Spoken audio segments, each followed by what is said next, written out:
So today we will study the pharmaceutical legislation in India. The study of fundamental legal principle is called jurisprudence. The pharmaceutical jurisprudence is concerned with the law related to drugs, medicines, cosmetics, pharmacists, and also in pharmaceutical profession. The Drug Act of 1940 can be considered as a landmark in the history of drug legislation in India.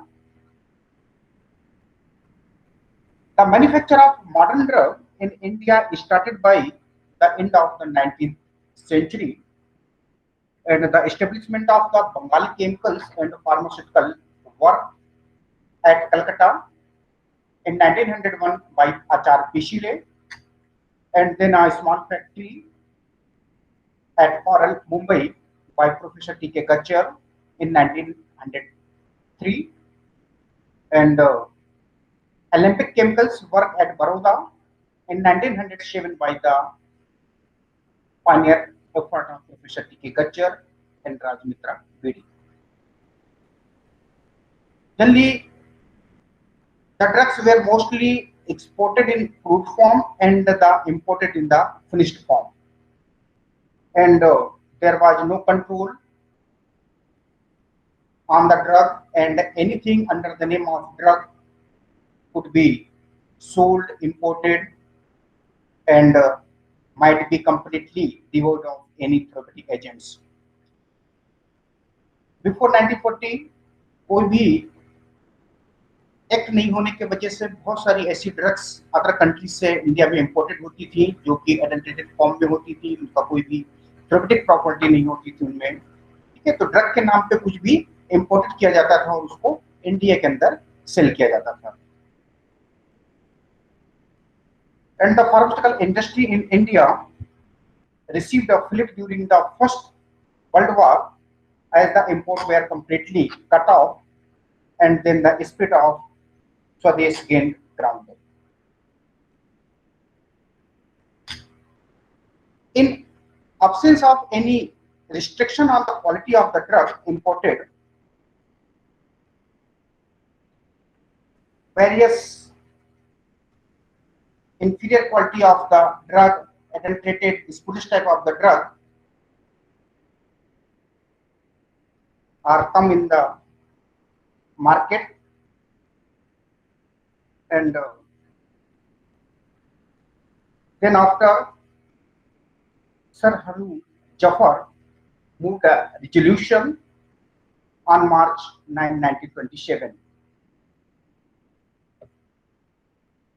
The objective was to ensure that patient receive a drug of required quality, tested and evaluated for safety as well as efficacy for their intended use.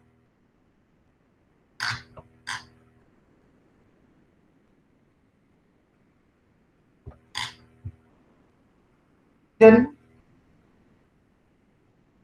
the government of India respond to a strong public opinion on the subject of drug and the pursuance thereof.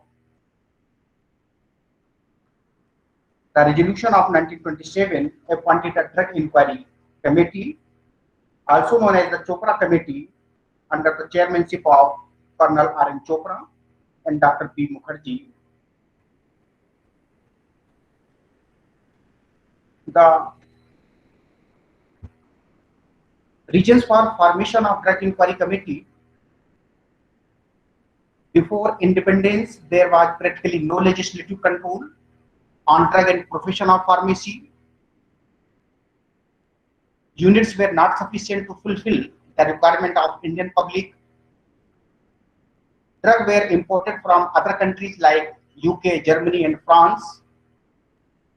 And during the First World War, cheaper drugs are imported into India, which increased the demand for indigenous drugs. Unhealthy competition grew up, and Indian market was flooded with the inferior quality of the drugs. Public pressurized the government to introduce effective legislation to control the import, manufacture, distribution, and sale of the drug. Hence, to have a comprehensive legislation, the Indian government appointed Drug Inquiry Committee under the chairmanship of Colonel R.N. Chopra in 1928, and this was known as the Chopra Committee. And the report of committee was published in 1931. Now, the aspect of Drug Inquiry Committee to inquire into the extent to which drugs and chemical of impure quality or defective strength, particularly those recognized by the British Pharmacopoeia, are imported in the public interest of controlling such importation, manufacture, and sell, and to make recommendations.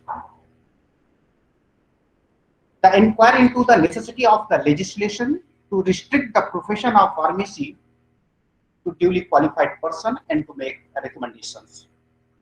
तो drug inquiry committee बनाने का जो reasons था ये थे, और इसके बाद ड्रग इंक्वायरी कमेटी ने जो रिकमेंडेशंस दिए, जो फर्स्ट फाइनली रिकमेंडेशंस थे, central legislation to control drug and pharmacy, and the legislation may consist of either a combined drug and pharmacy act or separate drug act and separate pharmacy act. Setting of test laboratories in all states to control the quality of production of drugs, and a control laboratory to control the quality of imported drug. Next, the appointment of an advisory board to advise the government in making rules to carry out the object of the act. Setting up course for training in pharmaceutical, pharmacy, and the prescribed minimum qualification for the registration of pharmacist,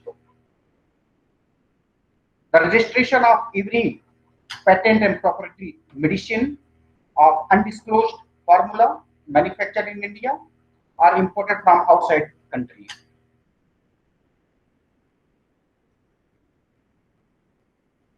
The manufacture in medical store should be gradually reduced. A step should be taken to compile an Indian pharmacopoeia, and the Syncona department should be cultivate Syncona. Unfortunately, this valuable document failed to move the government to take an immediate action, but in fact, it succeeded in creating better public awareness about the drug trade and the profession of pharmacy. And it took almost a decade before the Drug Act 1940 that was passed, and soon after the publication of report of the committee, a very first department of pharmaceutics was started in DSU in 1932, and Indian Pharmaceutical Association had its origin in UP Pharmaceutical Association in 1935, and the Indian Journal of Pharmacy, now Indian Journal of Pharmaceutical Sciences, was started in 1939.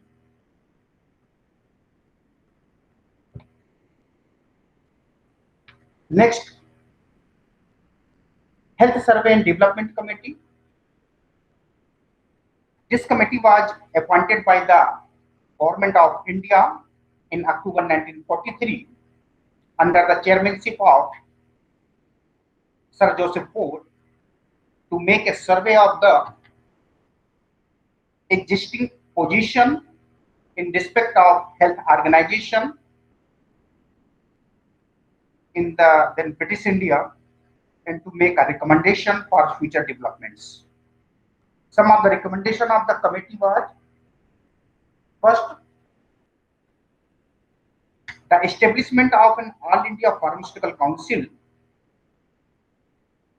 and the Provincial Pharmaceutical Council that represent the pharmaceutical trade, education, and other pharmaceutical interests.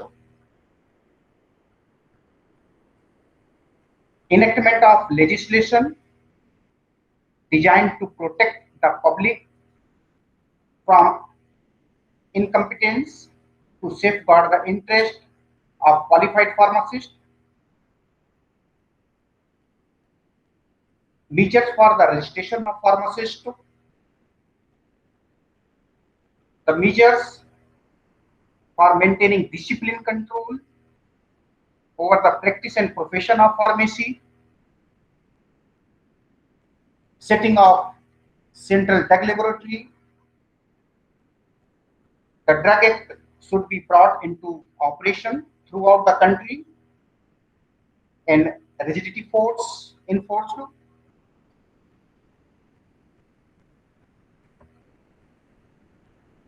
Next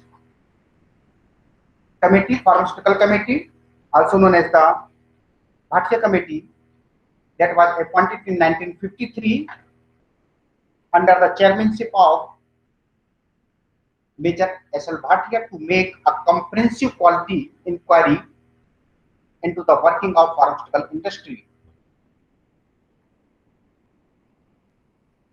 Recommend the step to be taken by the government to establish it on sound line in the interest of country's health and economy. The outcome of the committee's report: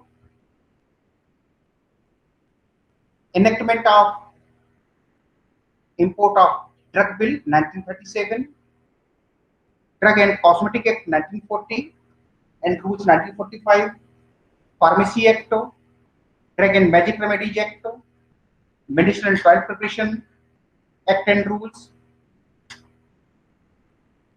Now the scope and objective of pharmaceutical legislation: to promote healthcare by regulating the manufacture, supply, and distribution of quality drugs, to make these drugs available to the public at the reasonable price and to qualified person, to safeguard the public from misleading advertisements, etc. about the drug and remedies, and to regulate the profession of pharmacy. So these were the scope and objective of the drug legislation.